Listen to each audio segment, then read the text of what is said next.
Permítanme que haga una analogía entre los programas informáticos y las recetas de cocina. Hay muchos puntos en común entre un programa y una receta, con una lista de etapas que hay que seguir y reglas que determinan en qué momento se ha terminado o cómo dar marcha atrás, y al final se obtiene un cierto resultado.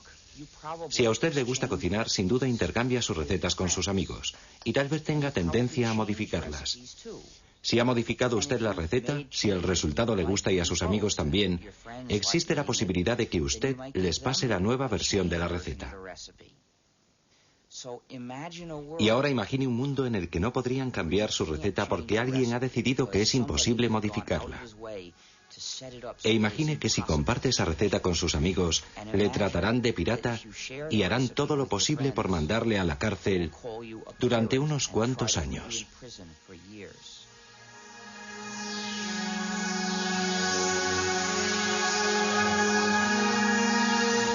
Código Linux.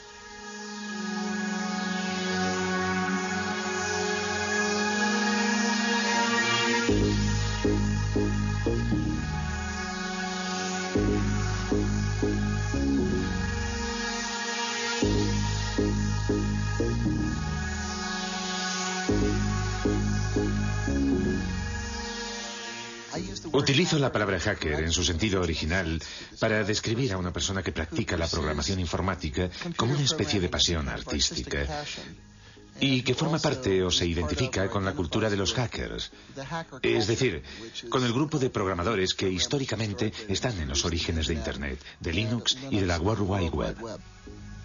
Hacker, qué palabra mágica. El rebelde de nuestra nueva era. En el principio era el ordenador, luego el ordenador personal y por fin apareció la red que ha conectado a todo el planeta y que recibe el nombre de Net. ¿Contra qué se rebelaron los famosos hackers? Para que nuestros ordenadores funcionen necesitan un sistema operativo. Nuestros hackers se negaron a que ciertas compañías, sobre todo Microsoft, desarrollasen sistemas operativos sin entregar al mismo tiempo los códigos de fabricación que permiten adaptar nuestro ordenador a nuestras propias necesidades. Entonces se pusieron a descifrar los códigos para repartirlos de forma gratuita a través de la red y ponerlos a disposición de todo el mundo. Así se inició esta nueva guerra postmoderna entre Bill Gates, jefe multimillonario de Microsoft, y algunos insolentes e impertinentes programadores que rechazan el sistema cerrado en el que quiere encerrarlos el magnate de la informática. Un pequeño genio de Finlandia lanzó a la red un nuevo sistema operativo para ordenadores y un ejército de programadores del mundo entero trabajó con él para hacer evolucionar y dar una salida a este sistema que compite de frente con Microsoft y que recibe el nombre de Linux. Linus Torvalds ha creado un sistema informático que ha cogido por sorpresa a toda la industria. Linux, un sistema operativo que hoy se utiliza en 8 millones de ordenadores del mundo entero. La revista Wired considera a este hombre joven como el nuevo chamán de Bin Minen y declara que su sistema operativo Linux es el producto más magnífico de Internet. El hecho de que Torvalds distribuya Linux de forma gratuita y revele su código fuente le ha convertido casi en un personaje de culto. Linus Torvalds, genio de la informática, sueña con derrotar a Bill Gates de Microsoft. ¿Será de verdad posible? Algunos dicen que Linus Torvalds ha realizado un milagro.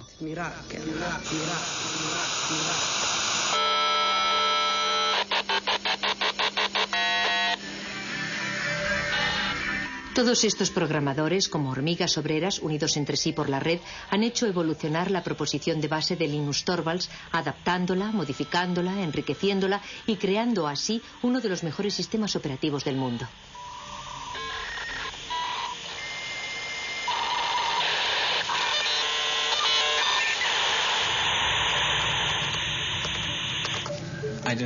Yo no quería que ningún otro hiciese lo mismo que yo, que tratase de encontrar algo parecido a Linux. Me dije, tal vez otro estudiante de informática necesita un sistema operativo y de esta forma no arrancará de cero. No quería luchar contra los molinos de viento, no se trataba de Don Quijote contra el resto del mundo, buscando crear el mejor de los mundos posibles.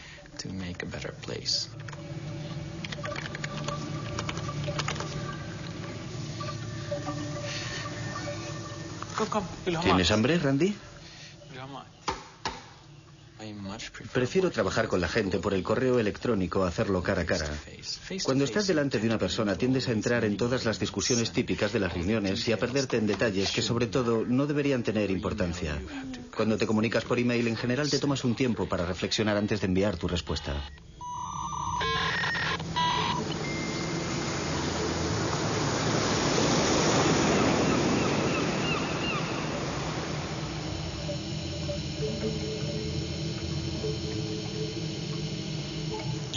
El simple hecho de que no estemos todos en la misma habitación no significa que no estemos juntos en el sentido social del término. Es como si compartiéramos una oficina muy grande. Incluso nos peleamos y reñimos por Internet. Es un proyecto enorme. Que yo sepa, ningún otro proyecto de creación de software ha hecho trabajar jamás a tanta gente repartida por toda la superficie del globo, todos unidos y apasionados por el objetivo común de desarrollar un nuevo software. Lo más innovador de la comunidad Linux no es su código fuente, sino más bien toda la maquinaria social que se ha creado a su alrededor.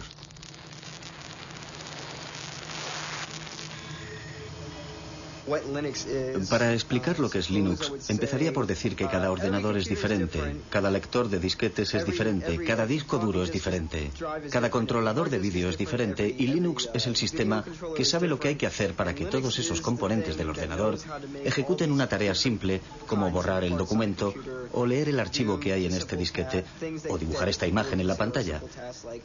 Linux sabe cómo hablar a esos diferentes componentes materiales y les permite efectuar las operaciones corrientes que realizamos a diario con nuestros ordenadores.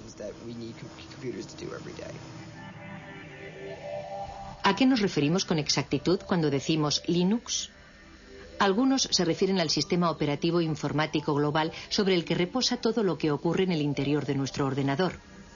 Otros utilizan el término Linux para designar la parte más importante del programa, el kernel o núcleo.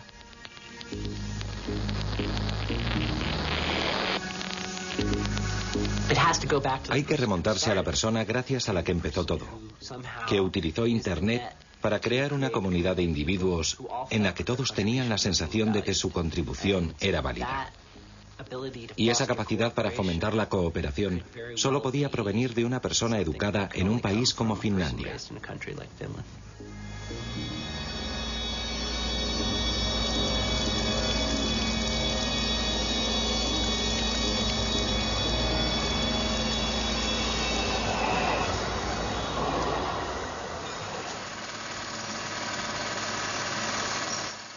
...1969 fue un año fantástico.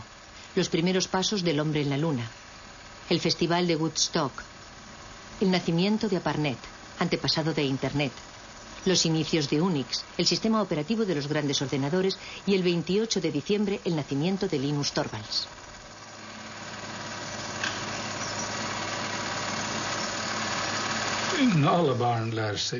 Todos los niños aprenden sobre todo jugando. Por eso fue de verdad muy importante que Linus entrase en el mundo de la informática en un momento en el que los ordenadores todavía eran muy simples. Para un niño de 10 o 12 años era fácil darse cuenta de lo que había en el interior del ordenador, comprender su esencia.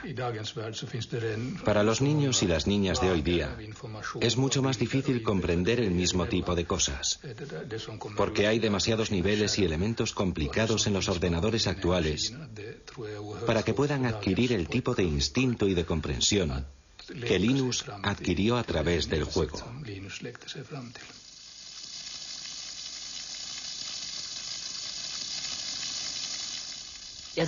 Fue como un flechazo inmediato, tanto para su padre como para Linus.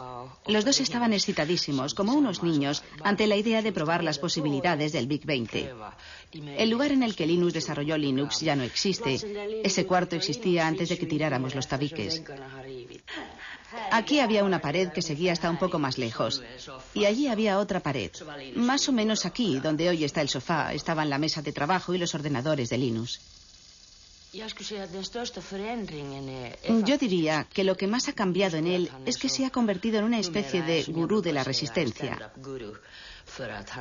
Sabe de verdad cómo cautivar a su público, lo que supone un cambio radical respecto a cómo era antes, porque era más bien tímido e introvertido.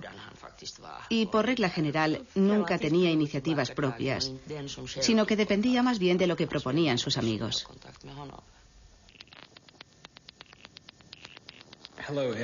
Hola a todos los que utilizan Minix. Estoy creando un sistema operativo gratuito. Es solo un hobby, no se trata de nada enorme ni profesional como GNU para los clones 386-486-AT. Me gustaría recibir todo tipo de comentarios sobre lo que la gente piensa de Minix, porque mi sistema operativo se parece un poco al suyo. Todas las sugerencias serán bien recibidas, aunque no prometo que las vaya a incluir todas. Firmado linustorvalds@cruna.helsinki.fi. 1991. Se derrumba la Unión Soviética. Comienza la Guerra del Golfo. El físico británico Tim Berners-Lee crea un sistema de hipertexto al que llama World Wide Web. Microsoft va camino de dominar el mundo. Y el 17 de septiembre, Linus Torvalds envía la primera versión de Linux, la 0.01, al mundo entero vía Internet. Las primeras reacciones llegan al cabo de pocas horas.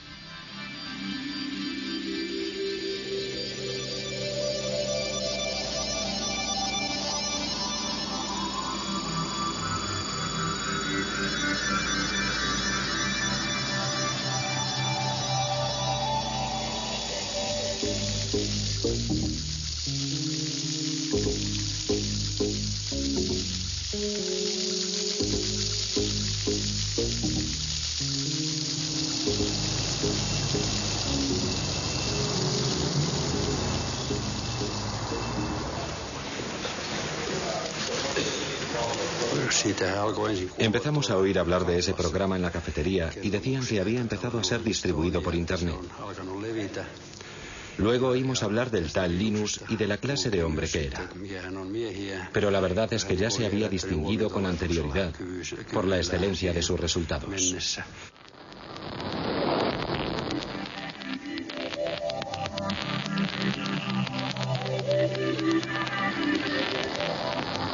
Linus Torvalds creó Linux a partir del sistema operativo Unix.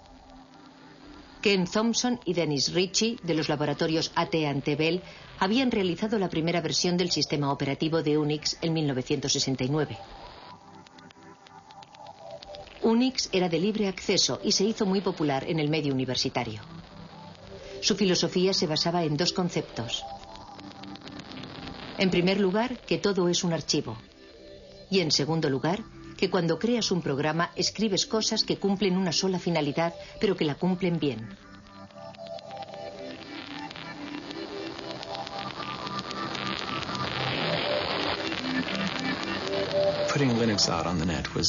Nos pareció natural poner Linux en la red. Había muchas y buenas razones para ello. En especial el hecho de que era una buena idea hacer que Linux fuese accesible a otra gente que podría ponerlo a prueba y enviarme sus comentarios. De hecho, Linus podía elegir entre dos opciones. Podía distribuir Linux de forma gratuita o podía tratar de venderlo. Linux jamás se habría vuelto tan importante si Linus Torvalds hubiese tratado de obtener un beneficio comercial. Nadie lo hubiera comprado, habría sido una maniobra inútil. Ya llevamos aquí un montón de tiempo. La distribución de Linux está en su tercera generación. Nos costó mucho trabajo encontrar sitio para Linux. Sí. Al principio, Linus no quería distribuir Linux de forma gratuita y estuvo reflexionando durante mucho tiempo para decidir bajo qué copyright presentarlo. Luego, poco a poco, conseguí convencerle de que lo sacara bajo el copyright de GNU. Linuxin julkistamaan Linuxin GNU-copyrightin alla. Sobre todo porque el programa de compilación que utilizaba había salido bajo la licencia GPL, así que acabé decidiendo que utilizaría también la licencia GPL. La licencia GPL fue fundada por la Free Software Foundation a mediados de los años 80. Esta fundación especifica que si uno cambia o modifica el código, debe poner sus cambios y mejoras a disposición de todo el mundo, de forma gratuita. La licencia GPL tenía como objetivo impedir que alguien se apropiase del monopolio de una nueva tecnología importante. Pienso que el momento era bueno. Creo que un año antes no habría podido funcionar. Y un año más tarde, cualquier otro habría sacado algo parecido. Internet todavía no había calado de verdad entre el gran público, aunque sí había calado hondo en las redes universitarias. Yo había escrito un programa de lista de correo utilizando el lenguaje de programación C. Tenía que desarrollarlo y añadirle funciones, porque muy pronto hubo miles de personas interesadas en él.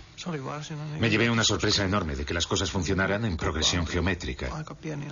1 millar de usuarios se transformaba al día siguiente en 2000 y al otro día ya tenías 4000 usuarios. Sin Internet, el desarrollo de Linux habría sido como querer jugar al ajedrez por correo.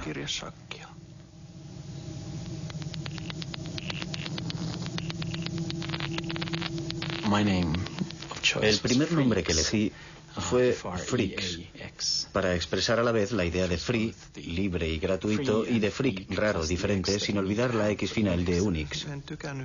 A mí no me gustaba la idea de llamarlo Freaks. No me parecía un nombre muy comercial. Ari Lemke, que sacó Linux en el sitio FTP, pensaba que era una mala idea y odiaba de verdad ese nombre. Así que cuando lanzó el sitio FTP lo bautizó como Linux porque sabía que ese nombre iba a funcionar.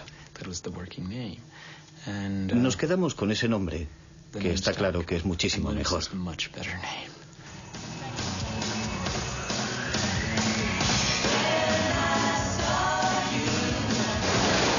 Vaya, hoy parece que tenemos un buen montón de geeks y nerds entre nosotros. La primera pregunta de la categoría fácil es: ¿cómo se pronuncia Linux? Bueno, yo Linux lo pronuncio Linux. Sin embargo, si fuese Linus Torvalds, no hay duda de que lo pronunciaría Linux. Claro que si uno es de la costa oeste de los Estados Unidos, lo más seguro es que lo pronunciaría Linux. Pero a Linus Torvalds le importa un bledo cómo pronunciéis Linux siempre y cuando lo utilicéis. Empecé a jugar con Linux en julio de 1991, poco tiempo después de que Linux sacase la versión 009 del núcleo. Lo descargué desde Finlandia, jugué con él y me pareció que era muy caro. En aquella época la anchura de la banda de Internet en la conexión transatlántica era muy limitada. Así que resultaba muy trabajoso descargar todos esos paquetes desde Finlandia. Entonces pensé que había que hacer algo para remediar ese problema. Utilicé mi estación de trabajo personal, la que tenía en mi despacho, tsx-11.meet.edu, y creé en ella un archivo espejo de todas las fuentes del núcleo. Fue el primer sitio FTP de Linux que existió en los Estados Unidos. La primera vez que recibí Linux, lo descargué en disquetes. Luego lo instalé en una de las máquinas de laboratorio de informática de la Universidad de Pensilvania, por lo que me echaron del laboratorio. Pero, en fin, esa fue mi primera experiencia con Linux.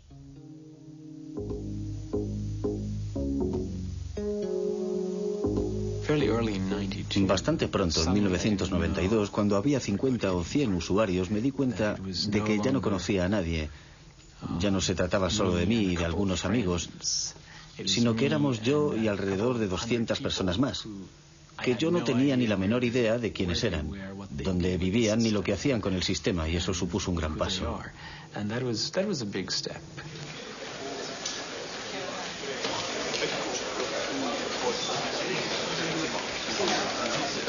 En 1994 el lanzamiento de la versión 1.0 fue muy importante y significó mucho para mí porque había supuesto muchísimo trabajo.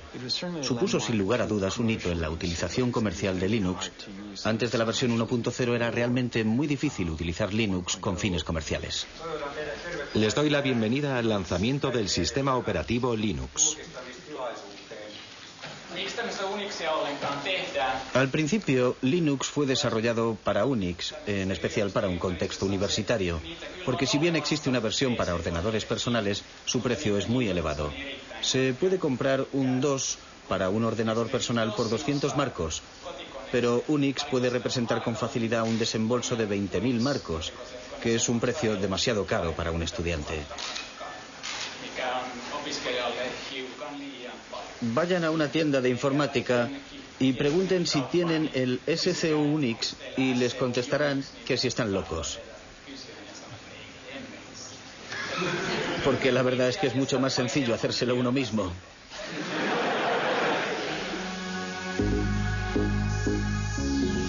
El proceso de desarrollo de Linux es extraño. No se basa en ninguna jerarquía aparente. Todo el mundo puede dar sus sugerencias para cambiar el código. Pero hay una persona que dirige, que toma las grandes decisiones y que selecciona las mejores ideas. Linus, el dictador benévolo.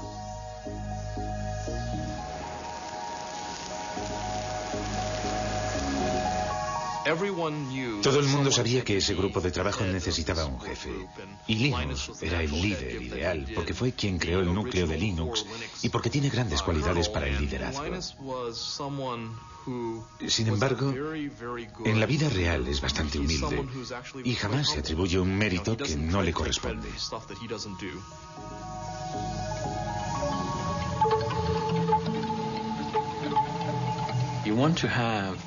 Yo quería que cientos, miles de personas trabajaran en el núcleo al mismo tiempo, pero no quería que se pelearan y se pisaran los unos a los otros, porque en ese caso pierdes mucho tiempo resolviendo los conflictos y te ves metido todo el rato en discusiones acaloradas. Al principio me parecía conveniente presidir esa jerarquía y que los demás fueran como mis lugartenientes, pero las cosas han cambiado.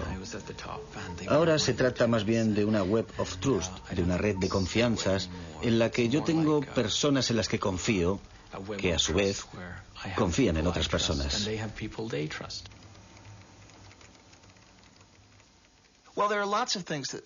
A los que desarrollan los sistemas les motivan muchas cosas, como el orgullo artístico, la satisfacción del trabajo bien hecho, casi artesano, el sentimiento idealista de formar parte de algo más importante y más grande que uno mismo, el deseo de ayudar a la gente y de encontrar soluciones a los problemas. Y a falta de remuneración, en la mayor parte de los casos esa gente busca sobre todo forjarse una cierta reputación entre sus colegas.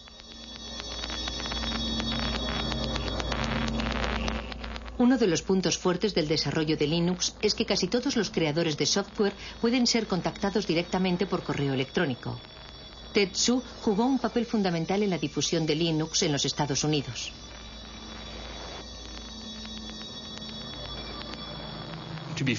Para ser sincero, es muy fácil decir, si nosotros tomáramos las decisiones, no haríamos esas cosas, pero no recibiríamos todos esos emails diciendo, por favor, quisiera esa nueva función.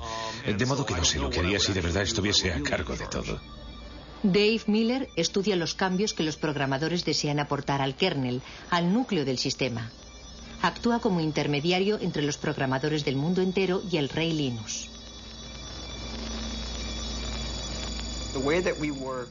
Nuestra forma de trabajar es la siguiente. Puedes hablar durante todo el día de una gran idea o de una solución genial, pero tienes que proponernos algo. Enséñame algo concreto, envíame un fragmento de código, algo tangible, que yo mismo pueda probar para hacerme una idea de qué se trata, en vez de pasarte el día entero hablando del asunto de forma abstracta. Alan Cox, un hacker renacentista, es el colaborador más cercano de Linus, su mano derecha.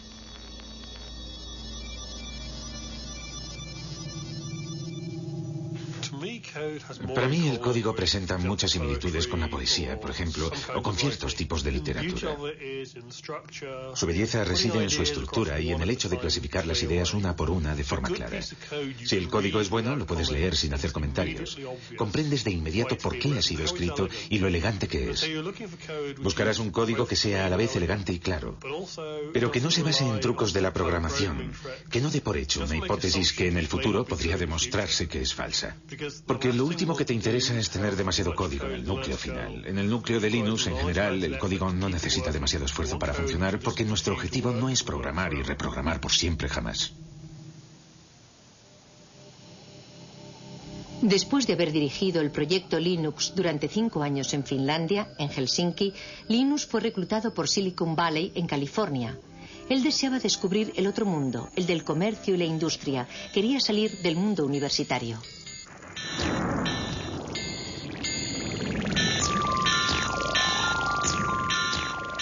Usted es una figura poco ortodoxa dentro del universo de Silicon Valley. ¿Qué van a hacer con usted? ¿No corre el riesgo de dejarse llevar por el aspecto comercial y enloquecido del lugar?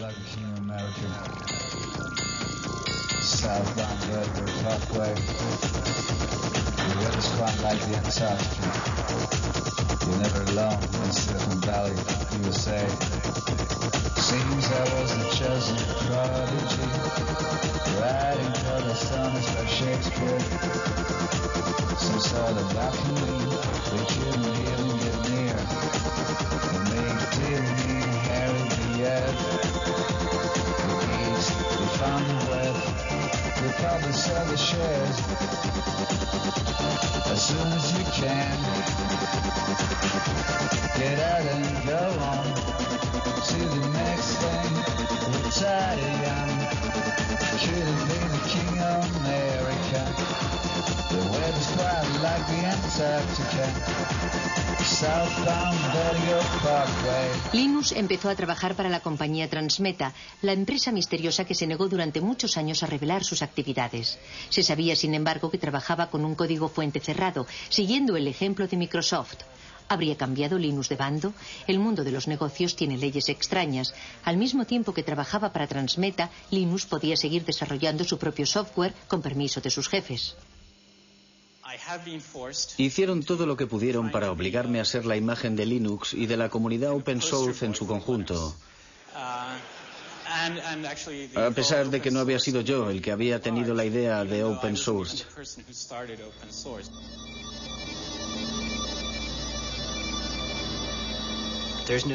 Nadie representa él solo toda la historia y no hay un solo punto de partida. Es como el bambú, que no se sabe dónde empieza y dónde termina. En mi opinión, este movimiento no tiene nada de nuevo. Anda flotando por ahí desde hace bastante tiempo. Recuerden la actitud general que teníamos en los años 70 respecto a Unix.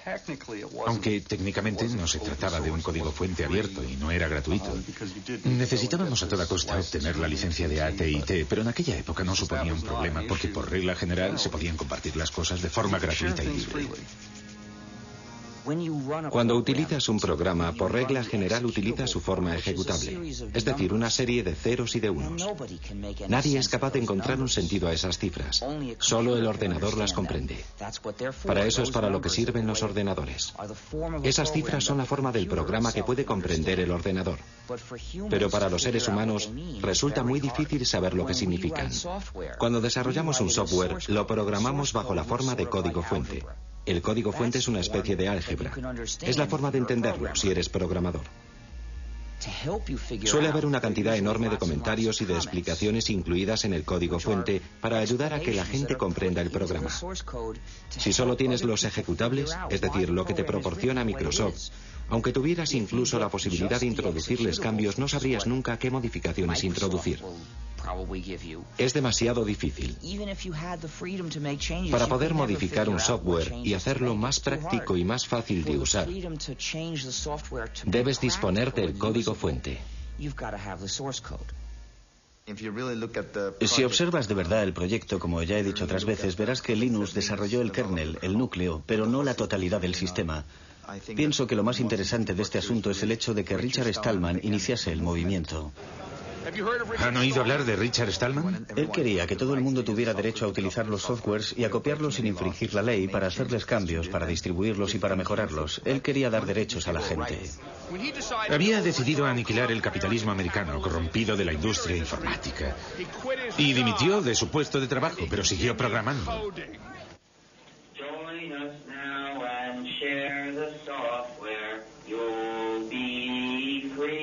Hackers, you'll be free. Join us now and share the software. You'll be free. Hackers, you'll be free. Tengo tendencia a pensar en las cosas en términos de justicia, de libertad y de ética. Lancé la idea en noviembre de 1983, pero todo comenzó en enero de 1984, cuando dimití de mi puesto en el MIT para empezar a desarrollar un sistema operativo gratuito, al que bauticé con el nombre de GNU. Esto es GNU y esto es GPL, General Public License. Evidentemente el núcleo se encuentra bajo GPL. La idea del software libre hace referencia a la libertad, no al precio. Es una lástima que en inglés la palabra free sea ambigua y tenga significados diferentes. Puede significar gratuito, pero también libre. Y yo prefiero pensar en libertad de expresión que en cerveza gratis.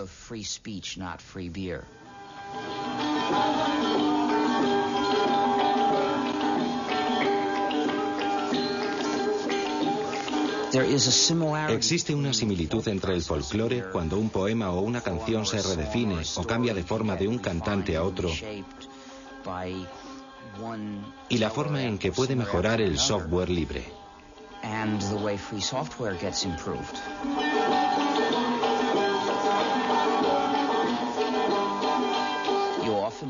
A menudo el software libre es desarrollado por un grupo de personas que no incluye a ninguno de los que lo desarrollaron al principio.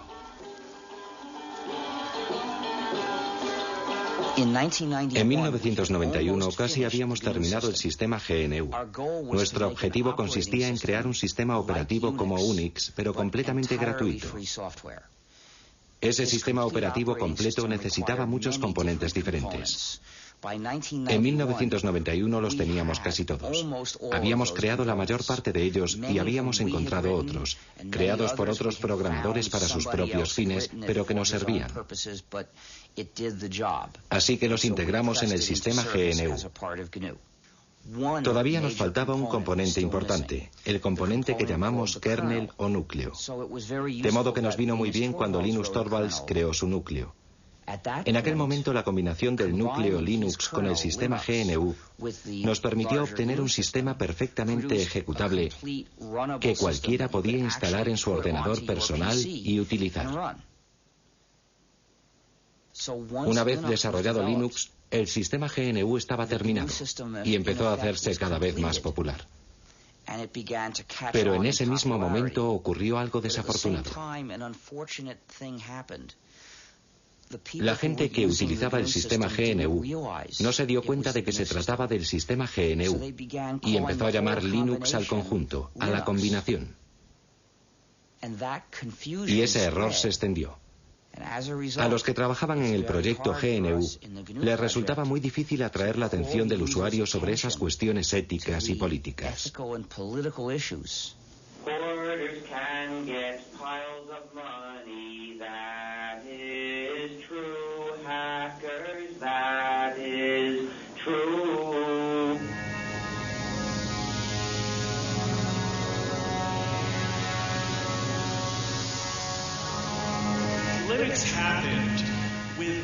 Linux nació sin la ayuda de ricos inversores, incluso a pesar de esa ayuda. ¿Cómo hacer para conservar la magia si se invierte tanto dinero en Linux? Cuando Linux se empezó a comercializar, la gente dijo, no queremos guardar nuestro pequeño proyecto para nosotros solos, y nadie debe ganar dinero con él. Me parece muy bien, pero en el mundo real la gente utiliza las cosas para ganar dinero. Los Estados Unidos son una sociedad capitalista. Europa es una sociedad capitalista. Para que las empresas puedan empezar a utilizar Linux, necesitan tratar con alguien que sea capaz de proporcionarles la ayuda que esperan, que les venda el material, ese tipo de cosas. Y la gente que vende el material y la ayuda va a ganar dinero.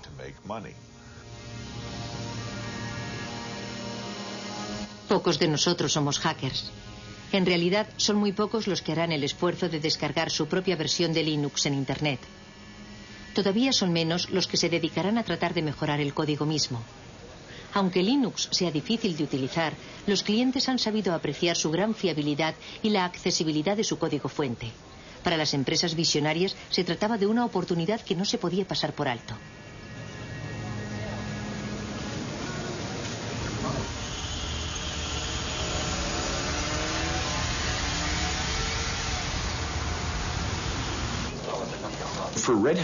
En realidad, Red Hat no buscaba un sistema operativo mejor que Microsoft o que Sun Microsystems. Lo que más nos interesaba era poder contar con un sistema operativo capaz de resolver los problemas que nuestros clientes no podían arreglar con un software tradicional. Nos dimos cuenta de lo que estábamos haciendo.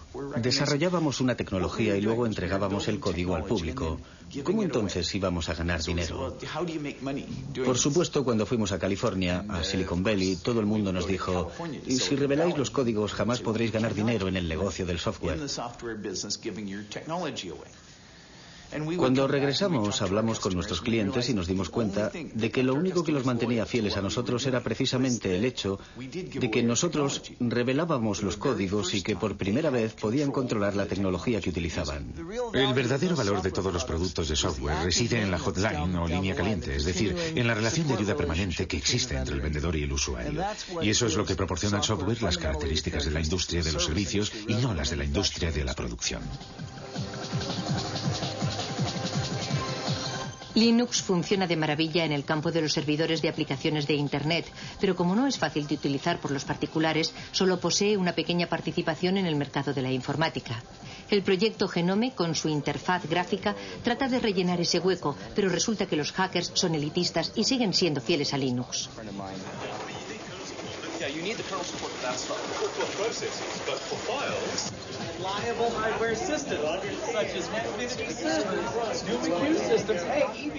Miren quién está ahí. Es un pingüino. Hola, pingüino. Vaya, pero si es Tax. Hola, Tax.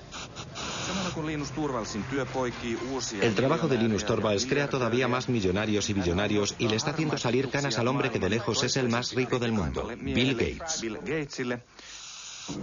Microsoft utiliza un modelo muy tradicional. Producen un código fuente cerrado, lo meten en un CD y lo venden. Ellos se ocupan de todo el trabajo de desarrollo de los sistemas y todos los beneficios son para ellos. Una vez que has entrado en este negocio es muy difícil cambiar de cultura, como por ejemplo orientarse hacia un negocio de cooperación en el que los programas se utilicen para revelar el código.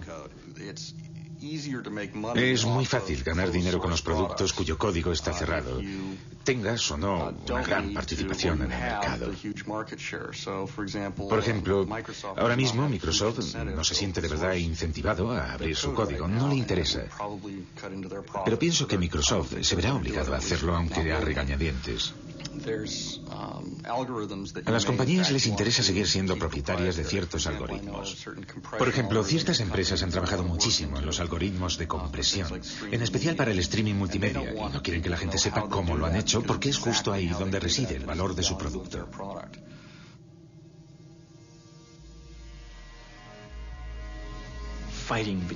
La famosa lucha entre Linus, líder de Linux, y Bill Gates, líder de Microsoft, empieza a tomar un cariz realmente personal.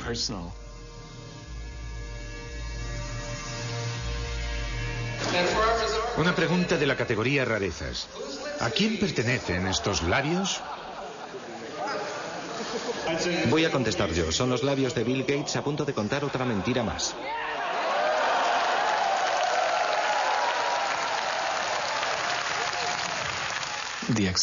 La aceptación de Linux se ha visto muy favorecida por el hecho de que la gente sabía de su existencia por la prensa. El aspecto David contra Goliat de la historia nos ayudó un poco, aunque en realidad eso no sea cierto del todo. La gente espera de los demás que sean amables y hagan bien las cosas. Yo no pienso que eso sea cierto ni que deba serlo. El poder de Linux es que, aunque no te ayude nadie, siempre podrás disponer de tu propia copia de Linux. Y la posibilidad de hacer con ella lo que te dé la gana. Quiero evitar convertirme en el político de Linux. Quiero que todo el mundo piense que soy un buen tipo y que soy una persona que no hace trampas. Linus, una última pregunta. Yo soy de la India. ¿Hay muchos indios que contribuyan al desarrollo del núcleo? No, no hay muchos. ¿Qué mensaje le gustaría mandarles para que sean cada vez más los que se unan a su proyecto? En mi opinión es solo un problema de infraestructuras. No siempre tienen acceso a Internet o disponen solo de una conexión muy lenta. Y pienso que la gente quizás no está acostumbrada a ese tipo de colaboración por Internet y se pone un poco nerviosa. ¿Tienen un mensaje para motivarles, para hacer que vengan más programadores? No conozco los problemas de la India, pero sin duda existirán problemas locales que solo los indios pueden resolver. Problemas que al continente americano no le importan en absoluto. En mi opinión resulta muy estimulante cuando alguien dice: yo puedo resolver ese problema, puedo crear mi propia versión de Linux que me convendrá mucho más. ¿Entendido? Y eso vale para un indio, para cualquiera. Eso es lo que debe motivar a la gente, aunque por otro lado, diga lo que diga yo, no tienen por qué hacerme caso. Linus, solo un momento. Muchas gracias. Gracias a usted. La próxima vez que visite la India... Lo intentaré, pero... debería pasar unas largas vacaciones. Trabajo para una revista holandesa. ¿Piensa ir a los Países Bajos?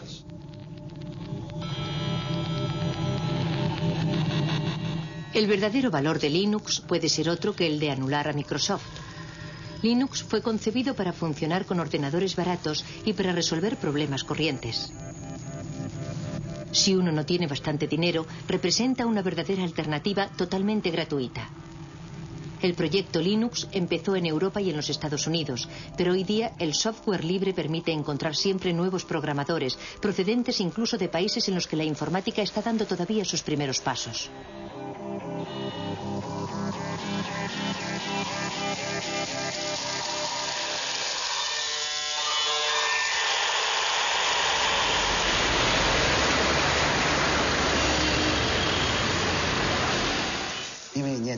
La sociedad Red Flag está especializada en la investigación, el desarrollo y la comercialización de sistemas operativos basados en Linux. Como ustedes saben, China está retrasada respecto a los países desarrollados en materia informática.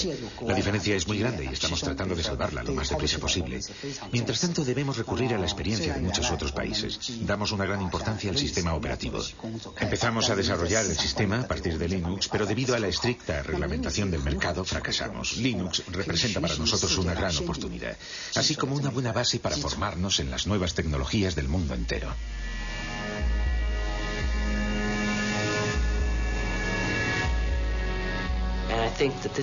Es la mayor transferencia de riqueza que se haya visto jamás entre lo que llamamos el norte industrializado, Europa y Estados Unidos, y el tercer mundo.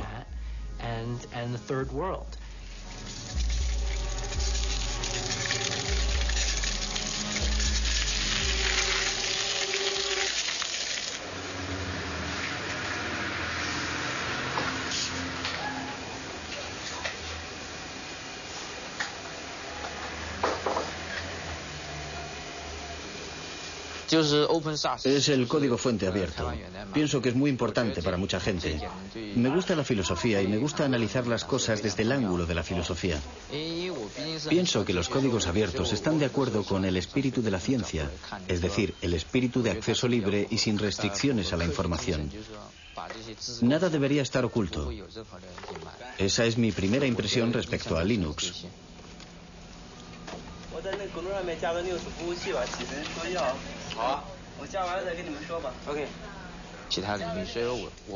Ese espíritu se podría extender a otros campos. Nunca he pensado que debiera aplicarse únicamente al campo de la informática. Resumiendo, por una parte está una de las clases más privilegiadas de las sociedades capitalistas, los programadores. Pueden ganar tanto dinero con la programación que tienen tiempo libre para dedicarse a sus aficiones. Los programadores como Alan Cox pueden imponer su precio.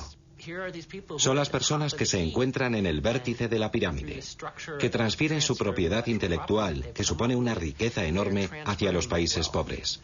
Es el socialismo en acción, aunque a los liberales les horrorice que se mencione siquiera.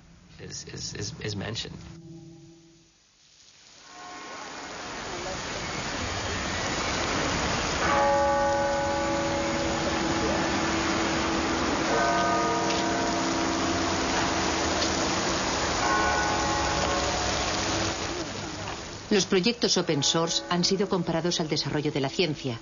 La ciencia en sí misma no da dinero. Son las aplicaciones industriales de las investigaciones las que crean riqueza.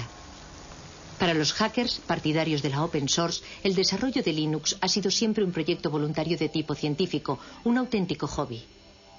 Los expertos más valiosos de Linux acabaron por ser contratados por otras compañías. En 1999, durante el auge de la economía de la red y de los negocios electrónicos, algunas empresas Linux cotizaron en bolsa. Wall Street anunció que las acciones de Linux alcanzaron valores récord. Por supuesto, la situación no duró, pero durante un cierto tiempo algunos hackers de Linux fueron increíblemente ricos, al menos sobre el papel.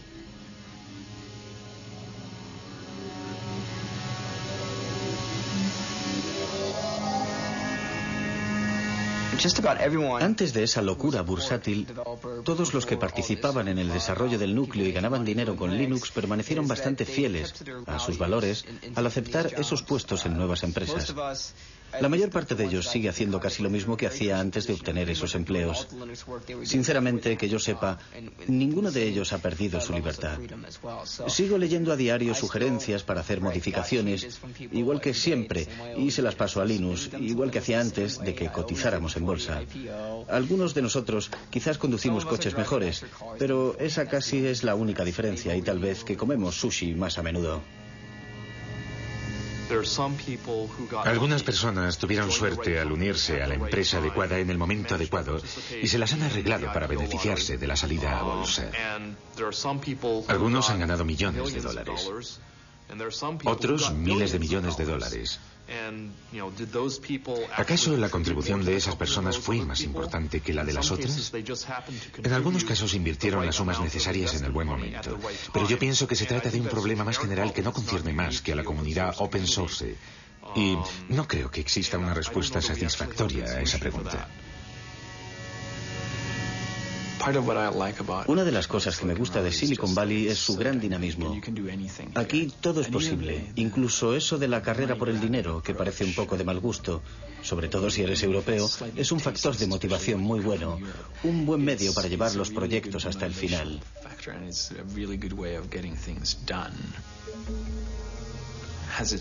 ¿Me ha hecho cambiar el hecho de vivir aquí? Supongo que sí. Ya no soy el mismo que era cuando llegué. Pero no creo que me interese más el dinero que antes.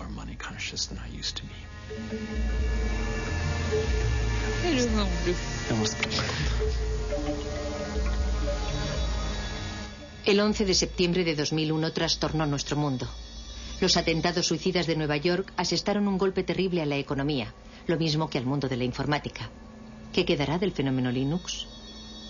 Hoy día, fragmentos enteros del famoso código Linux forman parte, sin que nosotros lo sepamos, de nuestra vida cotidiana. En nuestros teléfonos portátiles, en nuestros tostadores y en nuestros despertadores. El sueño de Linus Torvalds de liberar la informática tiene posibilidades de hacerse realidad.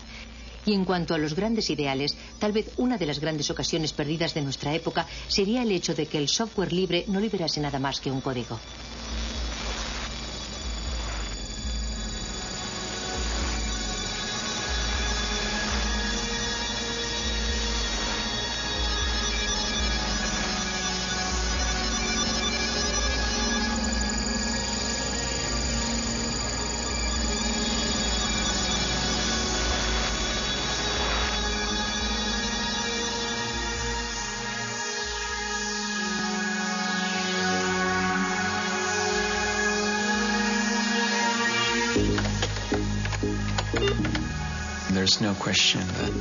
La cuestión no es saber si los progresos tecnológicos dejarán anticuado a Linux en un momento determinado. La cuestión es saber justamente cuánto tiempo va a tardar en ocurrir eso. Randy, ¿no te afiles las garras en el sofá?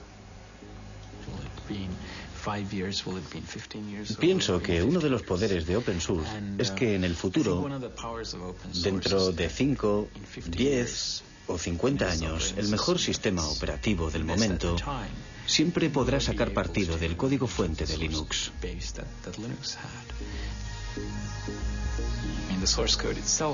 En cierta medida, el código fuente es la memoria de Linux y la gente siempre lo podrá usar como una especie de referencia. Pero hay otra cosa. También existen problemas intangibles relativos al motivo de que se hicieran las cosas de una manera determinada. Yo pienso que esas cuestiones están en el aire, conmigo o sin mí.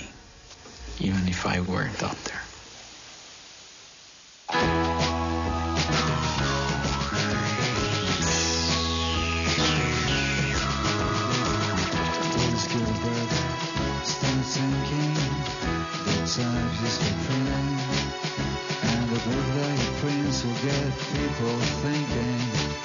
Liz Louie in the living room is setting. Start to imagine a Bible and the Latin, but the language was swearing and eating and chatting. His life is that he had, his life is that we see. Big changes through a human history. Not by some powerful rotated victory, by botanic incremental degrees. Mr. Linus goes to Washington to speak about praxis. Rachel Chains, little man and universal access. Linus against Goliath with nothing else to fill. But sling a little stone in the face of Big Bill. But Linus Jefferson's give the strings that lose. And it changes the way the world plays the blues. This life is